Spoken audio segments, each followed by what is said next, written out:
And I vividly remember at the prom at Carter, Tell Me When to Go playing, and it was going up. Good morning, good noon, good evening, wherever time and place you listen to us from. Straight from the 909, it's Mark. Hey, yo. Ali. What up? Myself, Isaiah, and together, that's hip-hop. Please don't forget to like and subscribe and hit the notification bell. It really means a lot. Today, we're discussing an MC whose longevity, independence, and unmistakable voice reshaped the sound and business of West Coast rap. E40 turned regional slang, game spitting, wisdom, and hustler intelligence into a national language, influencing generations of artists long before the industry caught up. E40 helped pioneer independent distribution at a time when major labels controlled access, proving that ownership and consistency could outlast trends. His impact extends beyond music into culture itself, codifying Bay Area slang, championing local artists, and building bridges between eras without diluting his identity. We're discussing his 9th studio album, My Ghetto Report Card, released on March 14th, 2006 by Sick With It Records, Lil Jon's BME Recordings, and Reprise Records. The album was supported by 2 singles, Tell Me When to Go, featuring Keek the Sneak, and You and That Booty, featuring T-Pain and Candy Girl. Tell Me When to Go peaked at number 35 on the Billboard Hot 100 and number 37 on the Hot R&B and Hip Hop Songs chart and number 8 on the Hot Rap Songs chart.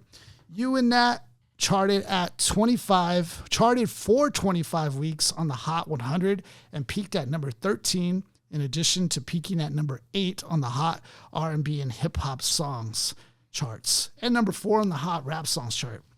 Producers on this project include Bosco, Lil Jon, and Rick Rock, among others.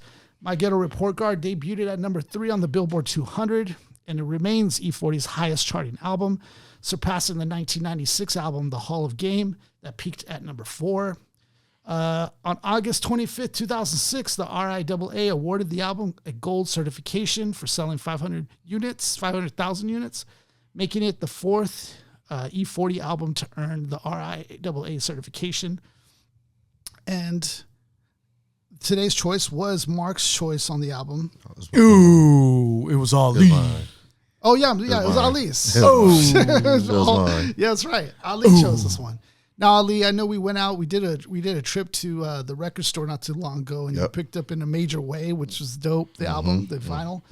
What led you to choose My Ghetto Report Card, though, for us to cover this time? Honestly, it's 2 reasons. One, it's E40's biggest album, so I just figured when we start with reviewing E40 albums, we should start with his biggest, most popular album. And then the other reason I chose it, honestly, was because on Instagram I saw a video which is just, it's crazy to see this, but I saw a video of some footage from prom in 2006. Damn. You know what I mean? And it was like, crazy. the fact that was 20 years ago is wild.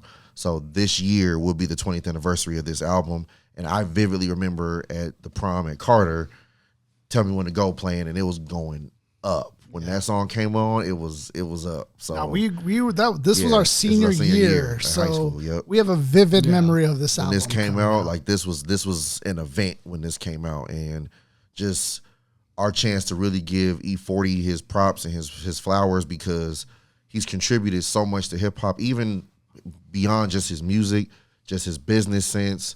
Being one of the first really big independent artists to really do it for that long.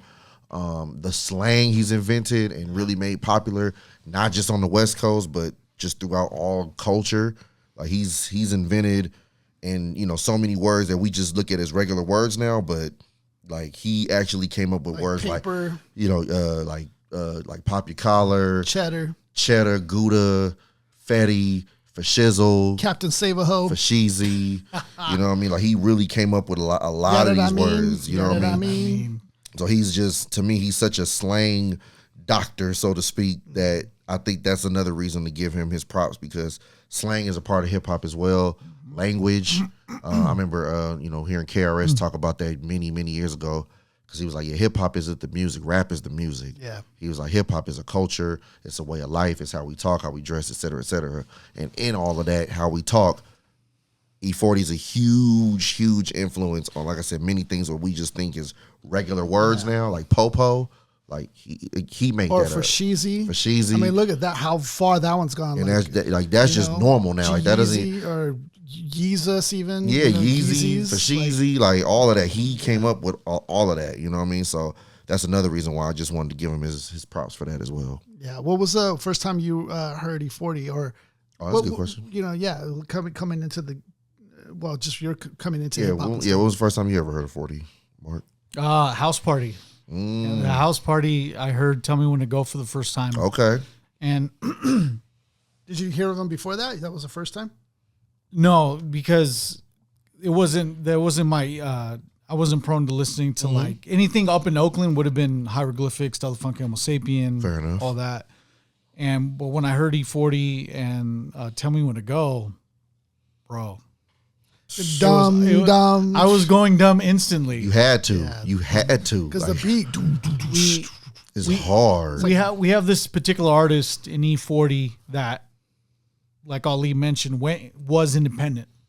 And when you're independent, you're devoid of any outside influences, especially if you can finance your way to where you need to be in the music business. You know, newsflash, guys, a lot of your popular artists are fronting money to be played on the biggest radio stations.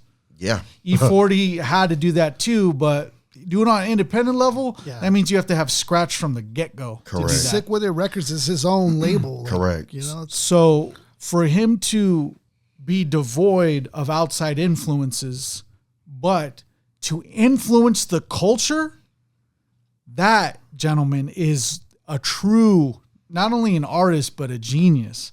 I'm always a fan of what E40 has done with like on the business acumen side. Correct. But from what we have now to what we're going to listen to, you'll see that there's still words in slang that are still influential to this day.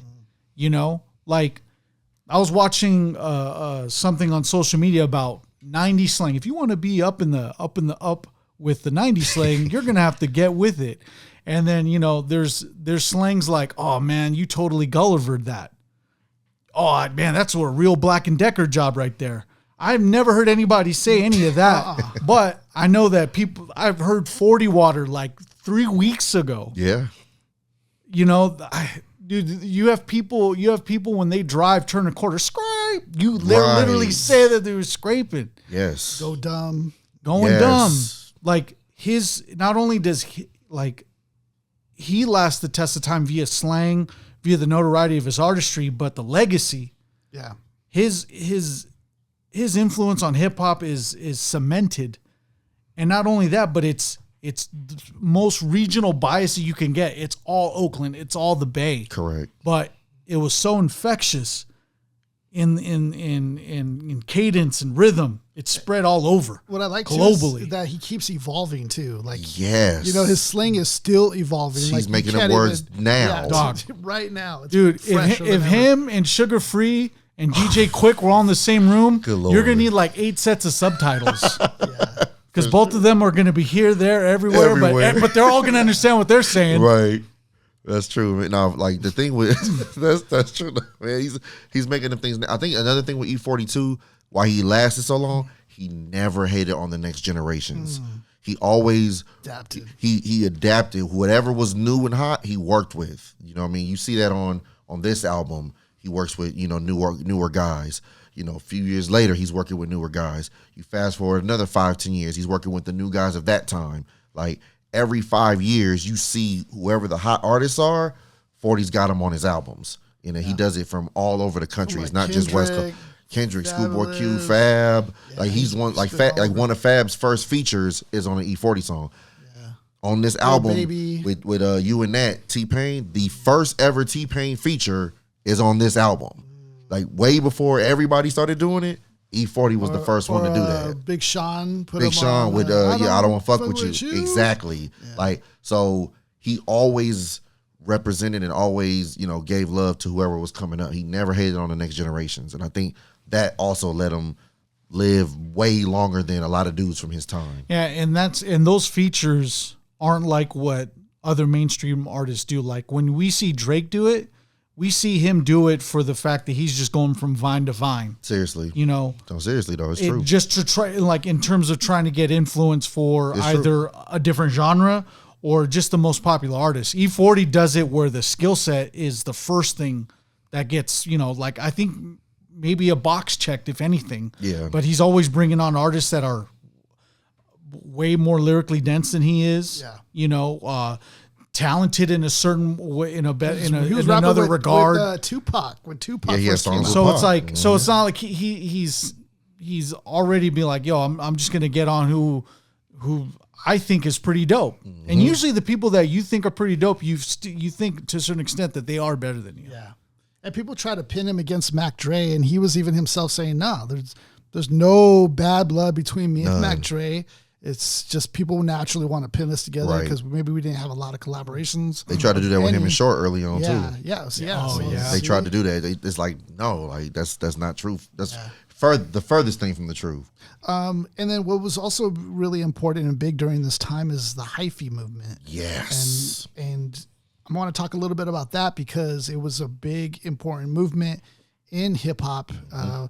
West Coast just had a vacuum, losing, Tupac and Biggie, and so the gangsta stuff, the G-funk stuff, started to kind of damper a bit, while Atlanta was starting to kind of take over with crunk music, right?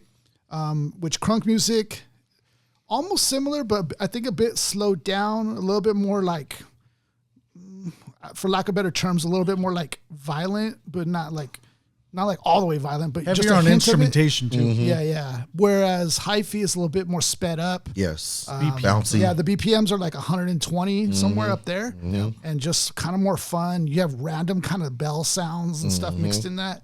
And a big champion of this, which E40 has on the album, is Keek the Sneak. Yes. Yeah. With super hyphy. That song right there was just starting to boil up to what ultimately E40 comes in, and I don't know, some could call him a gatekeeper of it or whatever. He commercialized hyphy.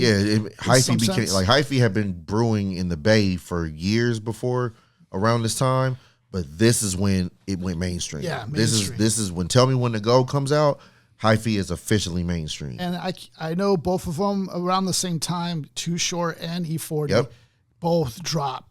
Yep. With Lil Jon. Because it's great you put that up, because E40 drops My Ghetto Report Card with Tell Me When to Go, which takes off, and then you fast forward 3-4 months later, here comes Too Short with Blow the Whistle. Gone. Right here. Gone. Like West Coast is back, those but are this the time two from the Bay. From the Bay, yes. And these are the two biggest songs of the hyphy movement. Tell Me When to Go and Blow the Whistle. And thanks to Keek the Sneak and Mac Dre for Dre. for cultivating Federation. The movement. Yes. Whereas E40 and Too Short took it home. They just made it, like I said, nationwide. It went from being just localized in the Bay to the entire country. Like everybody was going hyphy in 2006, 2007. And I think this was a point where hyphy movement would get some criticisms. And I think this is the part where we can probably take a divide or not. I'm not sure where you guys stand on it. But if you guys recall, there was also some critiques where it felt a bit reckless rather than a celebration. Where did you guys land on that when it came out? As far as like, did you automatically like this from the jump and recognize that this is a celebration of hip hop? Or did you think this was a deviation from what true hip hop really was? I mean, I rocked with it from the jump just because I already, by this point, was rocking with E40. I mean, I had been a fan of 40 since the first time I heard him was Sprinkle Me in 95. Yeah, that was a big one. So I saw that video. That was the first time. It was about 95, 96. That's the first time I ever heard of him in life. But I would say I became a fan a little later with like the Hall of Game or like, what's the other one? Grit and Grind. So those albums kind of made me a bigger fan. So for me, I stamped it because I didn't really know about hyphy. I mean, we're SoCal, so I didn't know about hyphy until, this, Tell Me When to Go really educated me on the hyphy movement. And then by the time I go, this is because, again, this is senior year in high school. So you fast forward, I go to college in Vegas, a lot of folks from the Bay out there, a lot of Bay Area people. So I honestly got put on to a lot of Bay Area stuff when I went to Vegas. And that's when I really got to understand it even more, just being around more folks from the Bay. So I rocked with it from the jump, but being around cats from the Bay really showing me really what it is. I said, okay, I could. That made me like the hyphy movement even more. And then I saw it, you know, like at the parties we would go to. All the dudes from the Bay, like literally go to a party without hearing. Dog, I swear, it felt like my freshman year in college. I'm not kidding. It felt like every time I walked in a party, the song I would hear walking in was either Blow the Whistle or You and That for whatever reason. And you would try to put a cup on her booty. It always felt like that was the song that was on. You'd always want to follow the specific instructions. So placing a cup on her booty. So I loved what the hyphy movement did. It gave the West Coast a new, you know, look, a new sound. You know what I mean? You know, we always, you know, we got the G-Funk, you know, everything in, you know, SoCal, LA and all of that. But for the Bay to have their own thing to get that big, because that was the first time really that the Bay really branched out. You know what I mean? The Bay had always had their own thing, but for the most part, it stayed kind of regional to California. This is when it was like, boom, we're main, like I said before about like with Nelly. I always say like, you know, Nelly didn't go pop and pop went Nelly. It was the same thing with this. Hyphy didn't go mainstream. The mainstream went hyphy. Because they didn't lose their integrity at all. They are. No. In fact, if anything, like even in Blow the Whistle, the bass line, you could tie that all the way back to Too Short's first album. Yes. You know, Freaky Tales. Yes. Like, dum.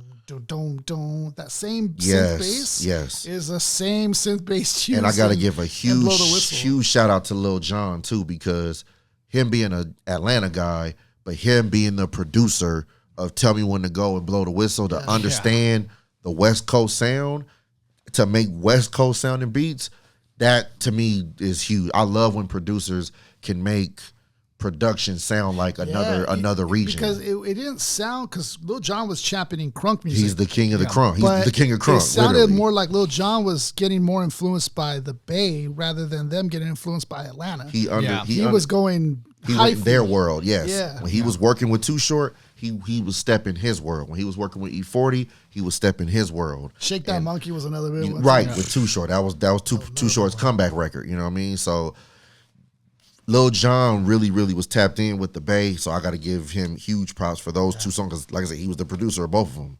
How was your perspective or your point of view, Mark, at the time?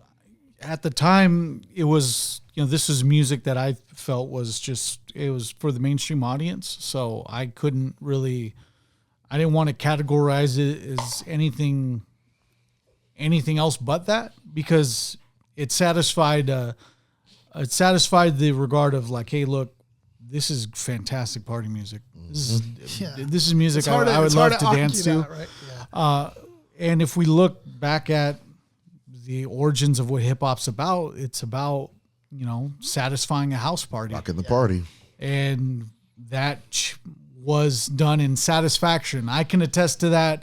A lot of us in this room right now can attest to, you know, the parties were jumping. Yes. When like E40 would pop off. And one also good quality that I think it's very underrated quality that E40 has. He has a phenomenal ear to his ad-libs. Yes. He has a fantastic, Isaiah, you know me. I don't like doing ad-libs for any of my rap songs. I just don't. It's not the way I deliver my music and any of that. To each their own is what I think of in terms of with ad-libs. E40 doesn't need them. You know, he can perform the song all he wants on that, but dude, the ad-libs that he adds, totally necessary in his songs. What are you talking about specifically? Like, what are you thinking of, like when you think of his ad-libs? Dude, you're hearing you can get the cadence of like when you have the when he's giving you the instructions in the bridge from the second or third verse of like, tell me when to go. This face, and then you just hear in the back, you just hear him doing the rhythm of dun dun, like. Then you also have the knowing where to place that. He knows it. I don't know whether or not he thinks about it like this, but I look at it to his ad-libs that he strategically places them right where they need to be. I would think so. Yeah, I'm surprised that's never really been asked as far as, you know, him doing interviews, because you are right. Like even like when he does the when he does that, like you said, he knows where to place it. He doesn't overdo it to where you get tired of it. Yeah. He puts it in the right spot, the right time. it's enough times for you to recognize it, but not so much where you get tired of it. Yeah. You know what I mean? And that to me, because you can overdo it too sometimes. And 40 does not overdo it. To me, he does it enough. You know what I mean? Enough to where it satisfies those that rock with it, but not, like I said, so much where you get tired of it. And you get the authenticity like just in his delivery, because you can tell only E40 can deliver it. It's so unconventional. Man. The way he's delivering the lyrics, it's like he can speed up at any moment. He can slow it down at any moment linguistically, but he's also inventive, but he's still rooted. He still pays homage. Yes. I mean, look at the we beat to rap, what key Come beats on a now. lot. And then also positioning that, like talking about the Bay, of what the Bay is to hip hop. And man, that's all interconnected. And like, that's a just the huge way shout he out flipped to it. Rick Rock, because around this time, like I discovered Diggable Planets through through that. Ye Area. Same That's for me. how I discovered them. I never heard of them before. Hearing Ye Area, I was like, "What is this?" Yeah. So I look at the sample, I look up the song, and now I'm a Diggable Planets fan. Literally, Because from they're that song. in the same light of creating their own lingo. Correct. You know, so Correct. it is a nice comparison to like the Bay. Yes. You know, if we're going to compare them to apples, Yeah. like that would be a good comparison. Yes, I as mean, far as like slang. This was a time period. I mean, between this is 06 and 07, where Rick Rock has 3 songs where he samples Diggable Planets. He does it really? with Ye Area. Yep. He does it on Snoop's album with Candy, which also features E40. And then the next year, E40 has a song called The Ambassador that also samples Diggable Planets. So like I was He's a like, Diggable I Planets said, this fan. dude's a fan. I was like, He's a by the straight time I got to The Ambassador, I was like, okay, Rick Rock's a fan. Like he is a Diggable Planets fan. He's giving them a lot of That's even doper clearance. now, though, to know that you're not just sampling it for the hell of it. No, he did it This dude was a fan of it. 3 different times, 2 songs, but 3 different times. But yeah, I was like, okay, so this dude's a fan, and that sound, like I said, I never heard of him before. You know, Ye Area. So that even put me on. That shows that you got to be somewhat of a student of what's going on. And like I said, with this album, you know, really with all of E40's albums, because you can go back to his older albums, he'll have songs with like, you know, Fat Joe. He'll have songs with, you know, he rocks with East, West, South. Like he's really about just collaborative efforts in hip hop, and that's another thing that's helped him, you know, be recognized throughout the country, because while he's a regional artist, you know, from like he reps the West and all of that in his sounds, but he'll collab with people from any and everywhere. You know what It's I mean? good that you bring up that point to where you do need to have an ear to the sound to reference people like Diggable Planets. Kind of like how we do in our episode review of Diggable Planets, A New Refutation of Time and Space. Link down below. No big deal. We just reviewed them. And you know, I think I'll say for myself, since I asked you guys the question, for me, I felt a bit conflicted at first, just because the party songs and all that stuff, I didn't think at that time that served what hip hop was really about. But I was conflicted because yet this is getting everybody moving and going. So I was like, well, it's doing what we need. And but as far as like the hyphy movement, you know, I just thought it was just at the time I thought hip hop was a thing, was one linear thing. And growing up in time retrospect, I see it like, no, it's multiple things. Correct. Like, and that's what helped me more appreciate looking back, like E40 and the hyphy movement, because West Coast kind of needed this. Bad. We were down. Bad. We were down. Yes. And it was cool that it was so pivotal, this album. Yes. Kind of way repositioned it and then made Bay Area pop. Huge. Yep. And for context too, no one's going to be, you know, no one in certain circles is going to call E40, well, man, super lyrically dope, like his metaphors, punchlines, all that. No one's going to say that. In certain circles, subcategorized, sure, he's one of the best. Absolutely. Yeah. But in terms of what, you know, he does for the audience he likes, he's hitting that in full swing. Correct. You know? Exactly. And you bring up a good point to where, like, as long as you're able to recognize those categories, you can always appreciate hip hop in every which way. Yes. You just always have to know that, hey, look, this is nothing beyond these borders. E40 is not beyond these borders, and those borders are whether it be a lyrical sound or more instrumentation, a song with more instrumentation and less lyricism, but still hip hop. Right. You know, he knows the areas that he recognizes to be successful in. Yes. I feel like his style is like elastic. Like it can For almost sure. kind of like find these pockets and really, it's not even riding the beat, but it's it just feels like it's flexible to his beat. Yeah. And the way he sees it, kind of like a framework. That's the way I kind of get from his style. Versatility for sure. The versatility, like again, that's why I love his albums, because again, he works with people from all over, so you can hear him on these different types of sounds. Like one of his other, he has a song with the Clips. You know what I mean? Like you wouldn't even think E40 and Clips, but the song is amazing. Like he can do songs with Clips, he can do songs with 8 Ball and MJG, he can do songs with Ice Cube.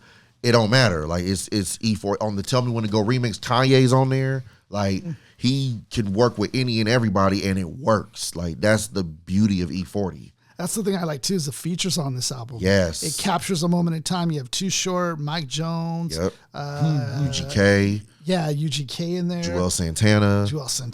Like he got people from everywhere. That were particularly even hot at that time. Yeah, too. Santana was on fire at this time. Yeah. So that was also pretty dope. But yeah, I like off-kilter pauses, sudden accelerations. That's kind of what I get from him. The gas breaking and dipping of sorts. Yeah, it's funny too, because like he could do simple phrases like that, but it lands hard. Yes, like the cup on her booty. That thing, man. That line is so simple, but yet effective. Yep. And it makes people want to do it. Or the Jesus Christ had dreads. Shake 'em. Shake 'em. Yeah, like simple phrases like that are so memorable. Yeah. I don't have none, but I'm planning on growing some. Yeah, like imagine all the Hebrews. Yeah, he's pondering, and like at some points you realize it's like, dude, he's kind of just on a soapbox, just just speaking. Yeah, yeah. And certain artists are allowed to do that. You give the credit to him because it all boils down to how you deliver it. Yeah, Correct. It's like street wisdom, but not being preachy too. Yes, that's another thing to him. He always say he loyal to the soil. He gamed up. Yeah, you know what I'm saying? To the soil. Like that's 40, man. I love the fact that he's just originally started with himself, independent. Mm-hmm. And still was able to get mainstream notoriety. That is true. Independence equals freedom. Yeah. Yes. And this guy, E40, is free to do it however he wants. Go work with Lil Jon. And that has worked in volumes with multiple artist features. And multiple artists too. Yeah, he's a legend in hip hop for sure. He surpassed just the regional bias of like, oh yeah, I like E40. Oh, of course you're from Oakland. No, E40 can be loved anywhere. 100%. Here, there, Tanzania, wherever. Facts. We go into the album cover of E40's My Ghetto Report Card. For those who are listening, we have E40. He's tipping his glasses. Very, very small. He has his black hat on, but it's kind of low, so it's like covering his eyes a bit. He has a chain, a black shirt with like a jacket over it, and he has the look of just ooh.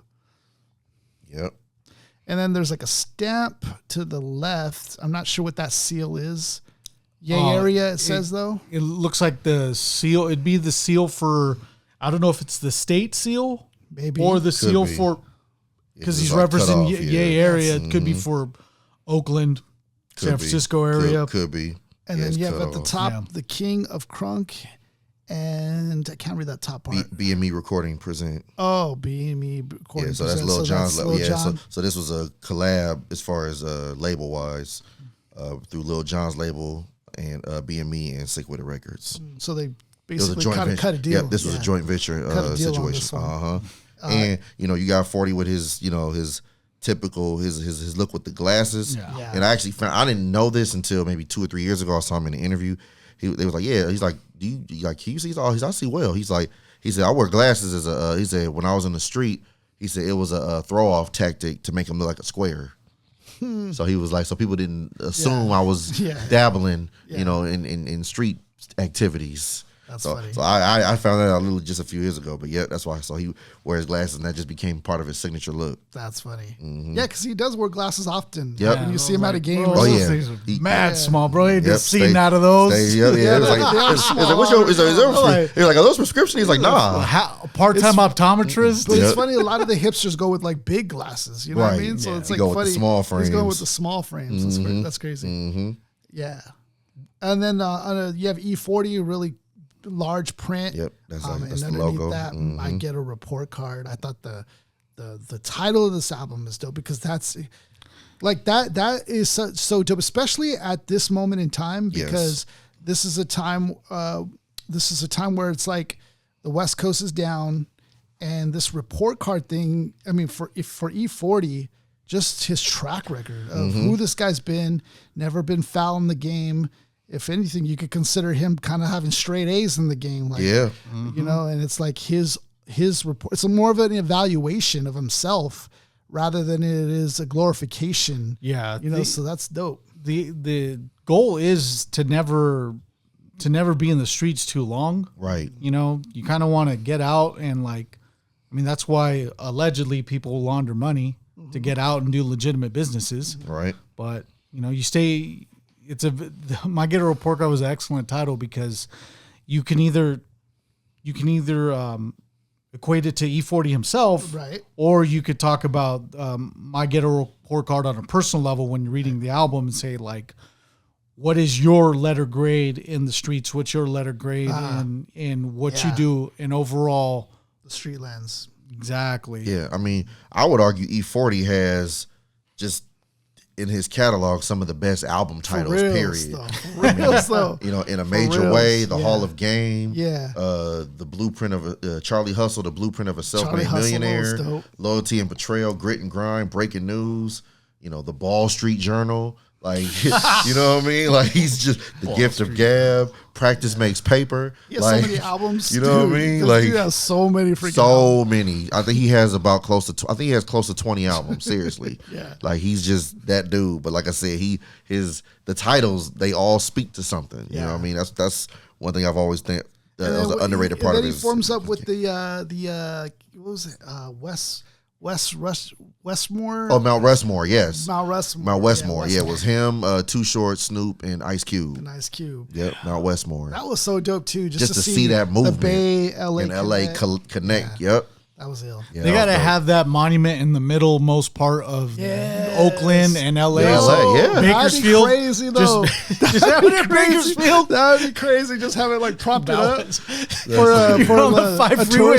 You're on the 5 freeway. You just see it in Bakersfield. Yeah, That's the most middle point we could add it. You see a sign like "Come see Mount Look at Mount Westmore." Westmore. That'd be crazy. The two 40 and short are in the north on the Bay Area part, and and then Snoop and Cuba in the LA. That's crazy. That's hilarious. Yeah, that would be funny. Yeah. Anything else you guys want to point out about this album cover? I thought the seal of whatever seal that is, the state seal. I think that was cool because you put that on flags, you could put that on currency, you could put that on a lot of things. But the state seal is pretty much the certification by the state. Oh yeah, I see and you know the certification by the Yay area. He's certified.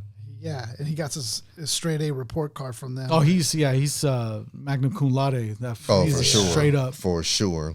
Yeah, Give there was lectures I forgot what track it was. The commenters could correct us if we don't know, but there was a track where there was like a collective of all the Bay Area people like on one record, except for Too Short. Yeah, that was I Got 5 on it remix. Oh, was it the remix? So the I Got 5 on it remix was the Loonies. They had Shock G from Digital Underground. What a record! You had Spice One. You had Drew Down. You had E40. Pretty much everybody except Short, because at the time Short and the Loonies was beefing at but the he time. goes, if we weren't beefing, he would have for sure been on. Yeah, they literally said this. If we were cool at the time, Short would have been on. I like how there's barely any beef out there. Everyone's just kind of cool with each other. For the most part, They'll boil over real quick and then they're back in. Yep.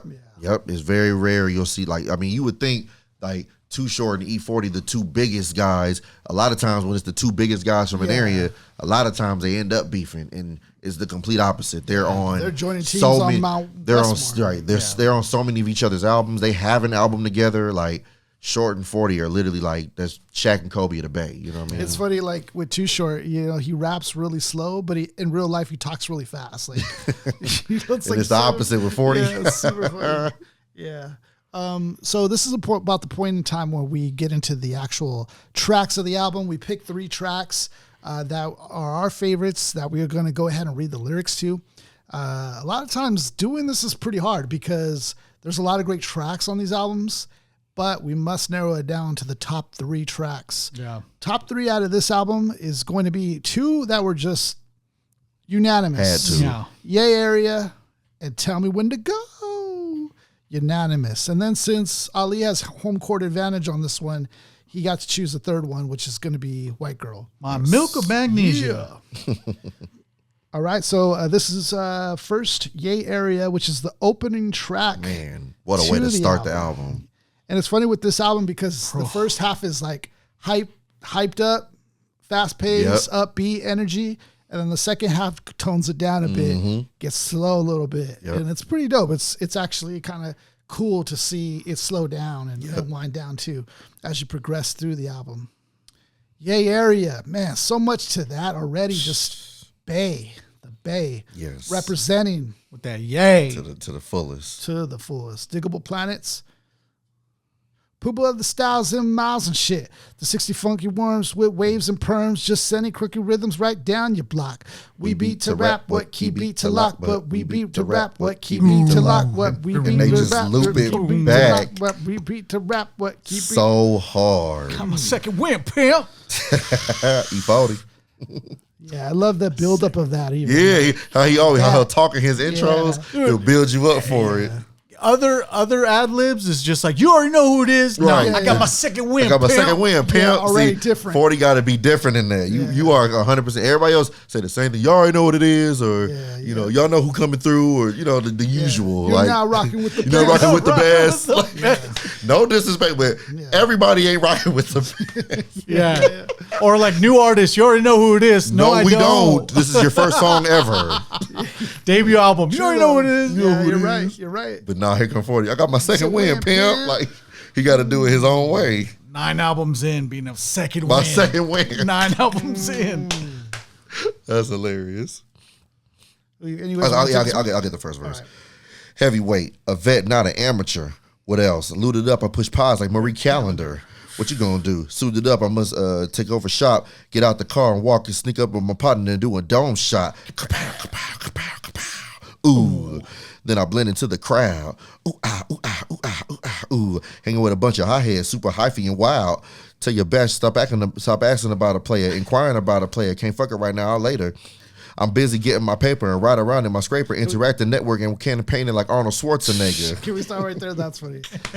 What I liked about this as well, this was really kind of an introduction to him for a new generation as well. Yes. This new generation did not know who E40 was. He allowed himself to be a new artist. Yeah. You know what I mean? He even said that on his next album. He had a song where he said, I'm an OG and a newcomer. You know what I mean? Like he had no problem saying that, even though he had been in the game about 10, 12 years by that point. Yeah. Artists like this who keep putting out projects and like frequently have like a grand hit are kind of akin to how Disney does it. There's a reason why Disney doesn't do Toy Story every like 3 or 4 years. They do it like every 5 to 7 to attract a new generation. Yeah. You know? A good point. But in this respect, he's like, dude, if you put out a banger, 10 years later, you're doing the same thing. You're getting retroactive fans after that. That's a good point. Yep. People who do projects like him and Shortage are like one and the same. They just know how to do that, man. They're just literally like twins in that area. Yeah. They get it. Yeah. Yep. Interacting, networking, and campaigning like Arnold Schwarzenegger, like McCormick. Some season, I run my region. Y'all think I'm starving? Hell not. I'm eating. Stay barking like Dino Lion and cheating. Keep jacking my lingo. One of these rappers gonna end up leaking. Now, for those who don't know, Arnold Schwarzenegger did become the governor of California. That's correct. That's a year before true this. fact. Yep, that's correct. For those who might not believe that, Right. but that happened. The governor. Yes, he became the governor for a moment in time. Yep. I felt very proud. And he married a Kennedy on top of that. Yeah. So, Go figure. and had an affair with the maid. So there's a lot. In that he's true done. Kennedy fashion. Yes, there's a lot that he's done. For real. But yeah, that was a dope Shit, reference. Maria's like, I'm supposed to do that. I'm like, area. like that? Tell the people that 40 water is back. Area. Like that? Tell the people that 40 water is back. Area. When this hit, it's up. Yeah. The party is jumping, man. Yeah, because he's doing the call to the babe. Yes. Man, the babe is gonna hype this up. Dumb. Yeah, Crazy. and I like the reference or his nickname, 40 water. You know, even if you were to like take that as a metaphor, the water aspect plays to who E40 is, adapting. Like, you know how Bruce Lee says it. You must be water. You must adapt. Formless. Yeah, formless, shapeless. That's literally what he was. And that's It's his E40 style. in a nutshell. Absolutely. We beat to rap, well, key beat to lock, key beat to lock, cut a corner in two and bend the block. The West ain't been the West, the West ain't been the same without Pac, so Now I he's guess speaking it's real up for at this E40 point. and Rick Rock. You hear 40 new shit, he on here, they're coming, you hear 40 new shit. He on there dumping. He on there dumping. Hear all the women talk about is something. Where you born at? Born and raised in the Yay. Got some folks in Lompoc and Skeleton Bay. Kilograms I had to measure. Finger on my heckler having more paper than a paper shredder.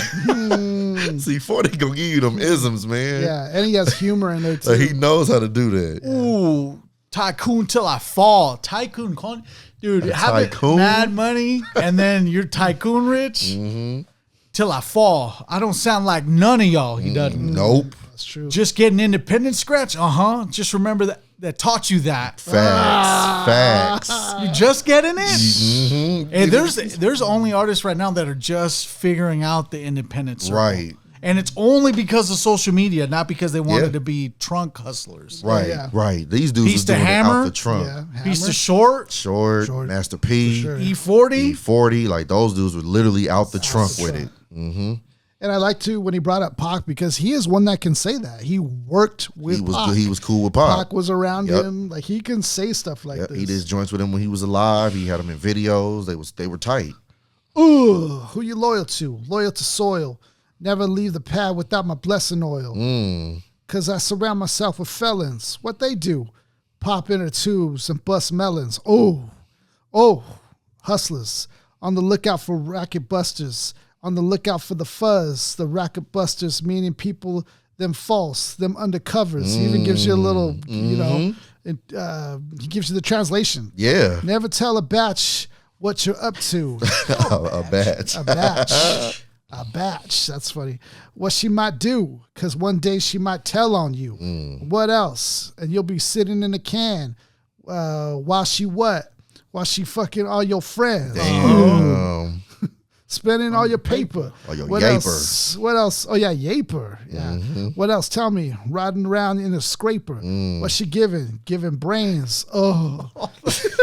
All the hood homies running choo-choo trains. Running choo-choo trains. I like how he did it. He was asking the question and answering. Right. He's like, she'd be sitting in the can while she what? Spending all your yaper. What else? What Tell else? me. Riding around in your scraper. What she giving? Giving brains. Like, I like how he did that. The hood homies running choo-choo trains. Damn. So in other words, don't go to jail. Yeah. You want your girl to be loyal to you. Go to jail, you know. Hey. Yeah, I love this. It's like he's giving us like you know, like an example of street knowledge. Yeah. street knowledge. Yeah. He's giving you the consequences. Yeah. Like yeah. that's what Real that's life again, that's why I like I scenarios, said, situations. when you talk about the streets, you can't just talk about the good part. You gotta talk consequences. Yeah. And there's one very blatant one right there. Yeah. So we move on to the second track, which is gonna be Tell Me When to Go. And this beat are out the gate. Ridiculous. Doom, doom, doom, doom, doom. Like it's like tribal. Like it's that beat is there's no sample really. It's just a little bell like Yep. the bass is the beat is that good. It does. I mean, this could go up as one of the top beats of all time. Even It's a classic for sure. For sure. Ooh, Jesus Christ had dreads, so shake them. I ain't got none, but I'm planning on growing some. Imagine all the Hebrews going dumb, dancing on top of chariots and turning tight ones. Ooh, tell me when to go. Talking about my ghetto all the way to the stove. My second on third trip. or some Henny, some Swishes, and some Listerine strips. Mr. Green Thumb lips, just to ease my thoughts. Not just the cops, but to the homies gotta watch. The moon is full. Look at the dark clouds. Sitting in my scraper, watching Oakland Gone Wild. Ta-da! I don't bump mainstream. I knock underground. All the other shit sugar coated and watered down. I mean, he says it right there in plain English. Yes. Yeah. I'm from the Bay where the hyphy go and go dumb.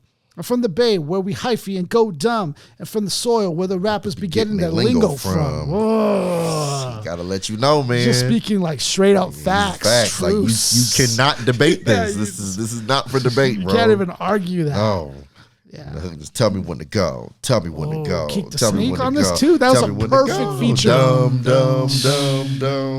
The Run DMC sample. Yeah. Yep. That's from Run DMC. Yep. That's There's a crazy. song called I think it's called Dumb Girl. See, I love that. The homage even within it. That's interweaving in these beats. Yes. That's crazy. Yes. To have Keek to sneak too, that's no accident. That like this dude was a big part of the hyphy movement. For to sure. have him on here also, For sure. it's out of here. Yep.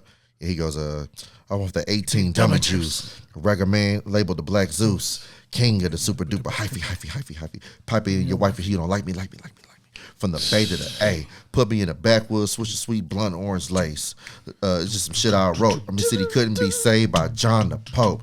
I slid past on the gas when the bitches at me. It's good like the granddaddy. Cross game, you get flipped like a burger patty. Or zigzag, pass me a big old fatty. I drink white with a snow bunny, talking big shit in a scraper going hella dummy. 1800 Jose Cuervo. Got it, I mean? Got it, I'm saying? No, come on, man. Like, that's classic Bay lingo, man. Love it, man. And then we have the instructions after the chorus. Yep, Now let me go direct ahead. traffic for a minute. And what's cool about this is before we get into it, what's cool is that I think there was actually another verse here, but Lil Jon says, nah, we got him on another track. Let's take it out. We need a call and response right here to complete this track. And Lil Jon is he's one of the kings of that. So for him to suggest that doesn't surprise me at all. And he goes, we need something from the Bay. Like what's going on in the Bay? What's going on in the Bay right now? And go ahead and do it. Good call. Great. Now let me direct traffic for a minute. Before we even start too, it's good that you bring that example because not a lot of people use the producer in this role. Yeah. The producer, in terms if we're going to use this in the sports world, it's like the catcher. The captain of the team directs the calls for the pitcher. Yes. A lot of pitchers don't call their own spots. You know, they'll try to repeat a pitch, but the catcher knows what to pitch, when to pitch. He'll call his spots with it, directing it, everything. Lil Jon's, that's a good example of how Lil Jon, it's funny when the consistency shows that Lil Jon is a part of hits. Yeah. Correct. And that's no mistake. Yeah, that's not a mistake. You know, like I know a lot of good producers, but they don't have that consistent track record. Sure, they have a couple of bangers, but is that all they do? Right. Lil Jon, we know for a fact Did that with Usher dude, out of here. not only just like your crunk artists, but other artists. Yeah. Yep. R&B to hip hop, Right. he can do it. He can do both, and got It's hits. something to give his credit to. Absolutely. Like he's a very fantastic person. If he's like in the engineering booth, you got a hit on your hands. Absolutely. And so E40's like, I'm gonna direct traffic for a minute. Now let me tell you about this hyphy movement. We going to the Bay. When I say something, you say it right back at me. You smell me? We're gonna do it like this here. Ghost ride the whip. Ghost ride the whip. Ghost ride the whip. Ghost ride the whip. Now scrape. Scrape. Scrape. Scrape. Scrape. Scrape. Scrape. Scrape. Put your stunner shades on. Put your stunner shades on. Put your stunner shades on. Put your stunner shades on. Put your stunner shades on. Put your stunner shades on. Now gas, brake, dip, dip. Gas, brake, dip, dip. Shake them dreads. Shake them dreads. Shake them dreads. Shake them dreads. Show your grill. Let me see you show your grill. Let Let me see you show your grill. Let me see you show your grill. Now all these things this going on. face. Thea's face. Thea's face. Thea's face. Doors open, man. Doors open, man. Doors open, man. Doors open, man. Now watch him swing. Watch him swing. Now watch him swing. Watch him swing. Go stupid. Go dumb, dumb. Go stupid. Go dumb, dumb. Come on, man. I don't even know half of the things that were going on, but Like, I would love to be him like in the crowd while he's performing that. What? That would be freaking To nuts. see him perform this song would be insane. Listening this to whatever sound system you have, I don't care Stupid. how high tech it is, how expensive it is, it will never beat just like having a bunch of just monitors just Gone. replicating the true sound that you need out of the Man. Crazy. Oh man, it'd be amazing. And then not only that, but to have the call and response part too. Yes. That's a whole nother over. element. Yeah. Out of here, man. Because every big song for some part has that. A lot of the biggest songs, most of them, a lot of some them, sort of call and yeah. It's just, I mean, that's how you bring everybody in. Yeah. It's easy to remember. It's easy to get in your head. It's easy to repeat. Like it's just, it's genius. Right. Yep. It's classic hip hop. We move on to the third and final song, which is going to be White Girl. And what track number was this one? it's This 11. was number 11. Yeah. So 21 tracks on this thing. Yeah, it's a longer album. Jam-packed. Yeah, it's a longer album, and that's a staple for E40. You know, some artists do shorter albums. Some have kind of a regular template. E40 likes longer albums. Most of his albums are like minimum 17 tracks, like minimum. Shout out to Muscle Cars as well as an honorable mention. Yeah. Go Hard or Go Home. That's another. that's I another almost good picked that one. That was another good one too. Yep. Yeah, there's some You and That Booty was You and that was out of here. Out of here. Like I That one said, could have been the opening track. yeah. Like I said, the very first T-Pain feature before he went on that crazy run he had. Oh, man. This was the original. For E40 to be the one to be first to put T-Pain on the hook. Like, come on. Before Yeah. T-Pain was just outta got here. really Before he- super before close He to the was out of song, here. bro. Out of On. that. That's E40 paying attention to what's going on. Right. Again to that. Yep. Right. So we got White Girl being the chorus. I forgot how the chorus went on Because this one. white girl, white girl, white girl, white girl. I got that. White girl. That's how it goes. And it's cool because this, for the it's funny because I didn't know for a long time what this also means in the drug term. Right. For a while. Until Yes. I forgot when, but later on, then I was like, oh, Yeah. dang, it means that. Honestly, That's crazy. this is the song that taught me. Yeah. Yeah, I had never heard that reference until this record. At least I didn't pay attention to it. So then I'm thinking it came from the Bay Area too, then probably? Most likely. most It's likely, Oakland is literally one of the The biggest, mecca of earliest crack slang. exports in America. That's true too. Yep, Oakland that's was, true if too. it was arguably, I think if it wasn't first, it was one of the first. Yeah. I wonder how it all got there. Right. Yeah. Venezuela. Venezuela. Stupid. What's his name? The leader, I forget his name. I forgot his name. Oh, I think you were going to say somebody else's name. No. Yeah, memes on it. now. Meduro. Nicolas yeah. Meduro. Yeah. They had him in a Nike fleece or something when he got captured. Oh, well. It's crazy. All right. Yeah, I'm going to do Santana's verse. Geopolitics. That's politics. Welcome to That Politics. All right. So we go into, Ali, you going to do the first one? I'm going to do Joel Santana verse. Second Just verse. yeah. Okay. All right. So I'll give this one a shot. Yeah. E40. Ooh. I throw the Yola in the pot. pot. Let it simmer and bathe. Add a little baking soda. Make it foam like aftershave. And right away, he's kind of telling you already what it this is. is. Uh-huh. I like to serve my dope wet because it weigh a hell of a lot more. Hella. You can smell the residue and the fumes from next door. Oh, turf superstar, microwaves and pickle jars, portable diggable scales, custom painted muscle cars. It's crazy hearing him talk about this as opposed to like Pusha T or somebody. You know, right. Someone it's you would crazy think hearing it from his style. his perspective his on style it. is crazy. Uh-huh. Pimping with a razor blade. Use a safety pin. What they going for? What you trying to spend? When it's a drought, I just sit on the dope and wait for the price to skyrocket and rise like real estate. I got the ice cream, that candy, that girl, that white. My car is a Charger 2006 Hemi. Tight. I'm D-boy. Butch. Biatch. That's another one too that they always say. I thought you knew, just like every other motherfucker in my crew. Bitch. Bundle in the business. Bundle in the bushes. Chopper up in the tree. AK will light up with the chest like E.T. E.T.. Damn. Damn. Like E.T. Damn. Yeah. White girl. White girl. White girl. White girl. I got that. White girl. I got that. White white girl. And then Santana come on. Now let me introduce the world to my girl. She white, she bright, she shine like a pearl. And I ain't talking about Lindsay Lohan. I'm talking about that sniff, that blow, man. What? That one hit that'll get you open, might make your nose bleed if it's potent. So if you're not ready, homie, don't tamper with it. Don't. She the chick that had Tony Montana slipping. Damn. She so bad, she make you mad. But soon as you get mad, she make you cash that white girl. But she ain't always that light. Right. She ain't always that bright. She ain't always that white. Nope. Give me one girl. $1 grand. I'll teach you how to give a white girl a suntan. Look. Put it in that pot till it get that hot. Then you start to serve mix a lot. Aye. We got to also give props to Jules Santana because at this moment in time, dude was out of here. Santana was one of the hottest rappers out in the mix. 05, 06. Dopest, he was on fire at this time. He was literally like it was like 50 Cent, Joel Santana. As far as from a popularity standpoint, he started to have his own place. He was gone. Like he had for this moment, he had surpassed Cam finally.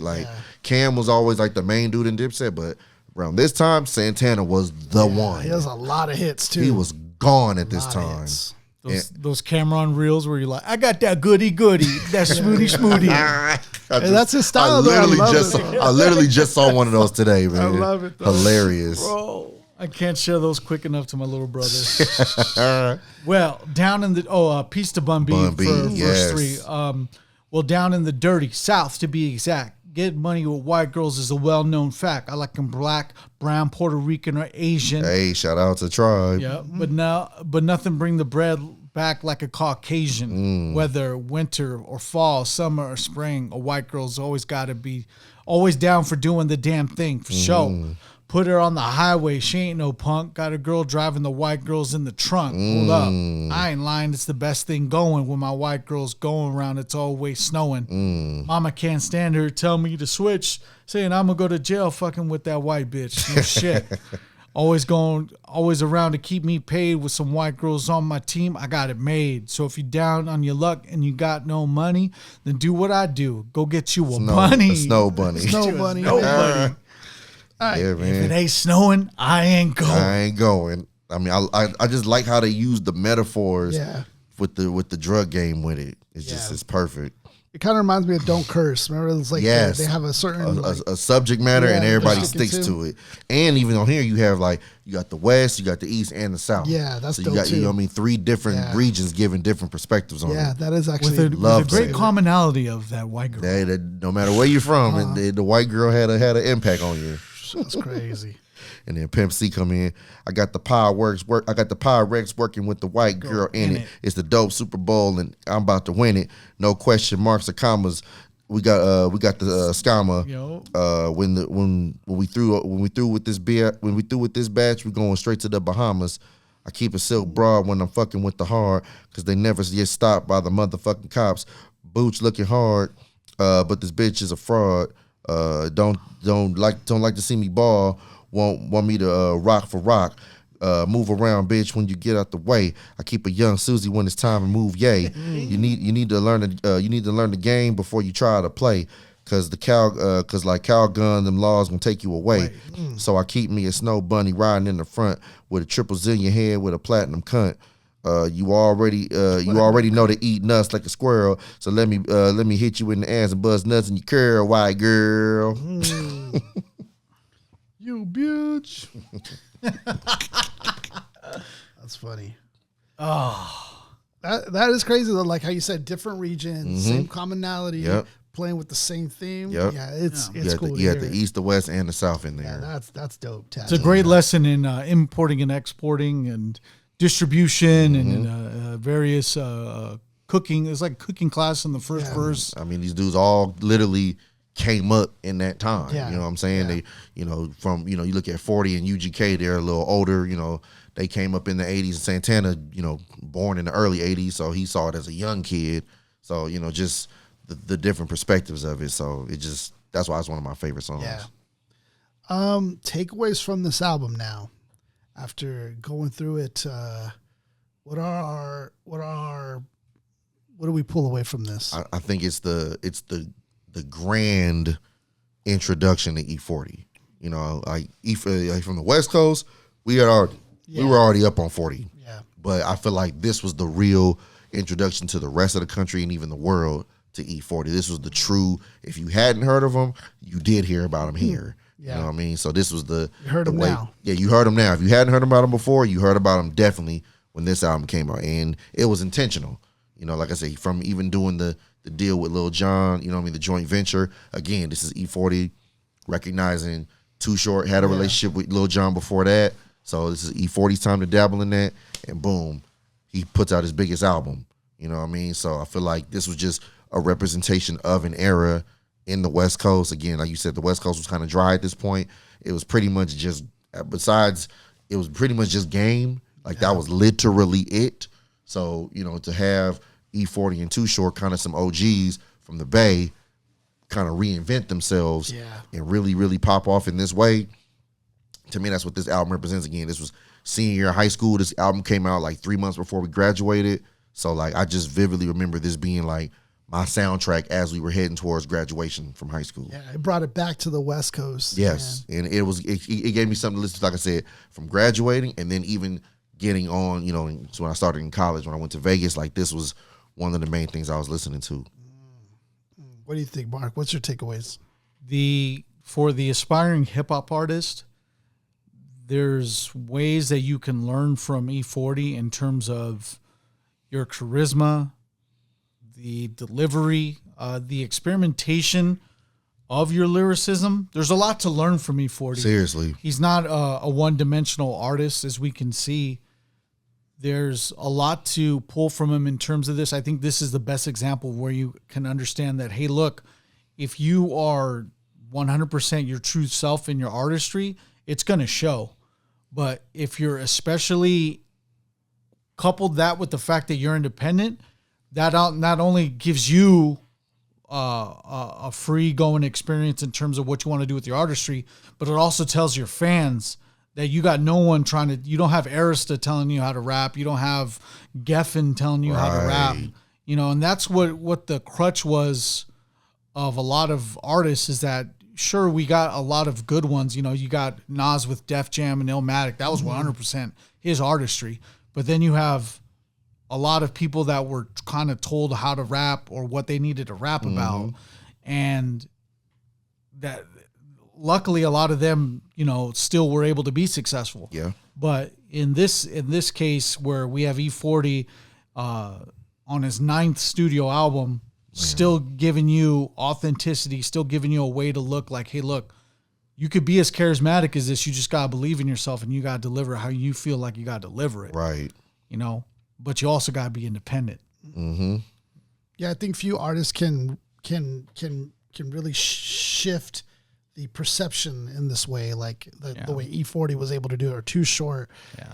And I think it just proves that you can have strategic longevity in the game. Like, you know, he didn't have to compromise who he was. He was able to stay true, but yet he was able to make his mark and change the environment around his identity. Correct. Of who he was. And that's big. I mean, for somebody to do that independently, yes, in a label world, especially back in 2006, they pretty much dominated, you know, the game. That says a lot about you. Yeah. And there's few people that are able to do that, like Nelly, or, you know, there's just few that are able to break through like that. Yeah. But it's cool, especially from the West Coast perspective. Like, it's cool to, like, hey, we got Bay Area too. Yeah. You know? And one thing to reference too is that you got to remember Bay Area is not a big regional landmass. Yeah. Right. It is literally it's 75% water, 25% landmass in terms of Oakland and San Francisco. Right. And to have that region end up going around the world, man, is insane. Yeah. You know, like multiple times too. Exactly. Yeah. So it just goes for leading into people like Too Short, to E40 being those examples of like, hey, look, you stay true to who you are, you know, and if the artistry is successful, your area will be represented. It will be shown on a global scale. And it did. Yeah. And then, I mean, the inspiration, you know, you see it years later with guys like Currency, guys like Nipsey Hussle, guys like, you know, Smoke DZA, even Griselda before they popped off. Like you see those young independent movements, even TDE before they got, mainstream. Like all of these type of movements were inspired by the moves of E40 and Too Short. Yeah. And a lot of those guys, they mention, them giving them their flowers as far as inspiring how they moved, as far as building their careers before they eventually blew up. Yeah. Piece of the hyphy movement. Yes. Piece of the Bay Area. For sure. Yes. Piece of hip hop. Piece to E40.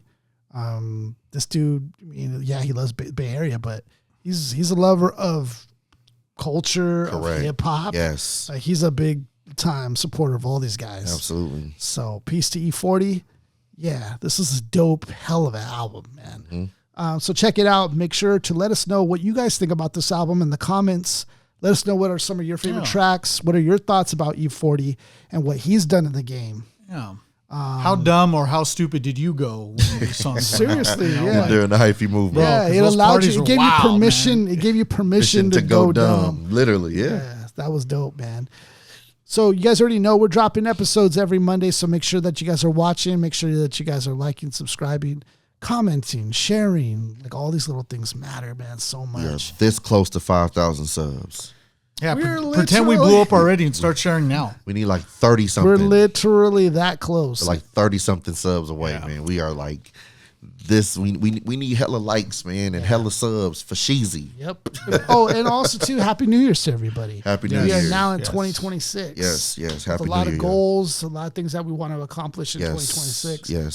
So yeah. And we thank those that have been riding with us the whole time. Yep. We really appreciate y'all, and everybody that's new, we appreciate y'all too. Yep. Likewise. And if you guys have any recommendations, make sure to leave those recommendations as well. We can cover those albums that you guys have. To the MCs, if you drop a mic, drop a like. Drop a like. Ooh.